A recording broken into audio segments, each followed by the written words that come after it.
Coming up on the next episode of Behind the Mic with Ric Hampton. In the studio working on the next episode of Behind the Mic, and I will be joined by Robert Epperly, the author of the new book, How to Get Great Results Using the Relational Leadership Model. If you are a leader in your organization, if you're a manager at your job, or an employee wanting to make the jump to leadership, you need to listen to this podcast and own this book. Robert is the director of the Webco Industries Webco University, an idea that came to him 10 years ago. And as it went through, I ended up going to the senior vice president, to our CFO, and then to Dana Weber, who was the president, and then to Mr. Weber, who was alive at the time, our CEO and the chairman of the board, and had to pitch that. And that's the first time I really had been in that environment, in a boardroom and doing those things. And so it was a little nerve-wracking at the time, but everybody liked it and it was a good idea. And so that was born in 2011, and fast forward a decade, and now Webco University, as it's called, has been around for 10 years. We'll talk about Robert's life, the new book, and his passion for teaching others leadership skills. Plus, we will hear the story of true love that started with this line. I had enough. I just stood up,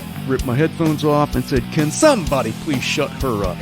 Hear this story and so much more when the next episode of Behind the Mic with Ric Hampton drops on Tuesday, June 22nd. Want to hear more? You can subscribe to this show on Podbean, iTunes, Stitcher, YouTube, Google Podcasts, and Spotify. Follow us on Facebook. Search Behind the Mic with Ric Hampton. Until next time, thanks for listening.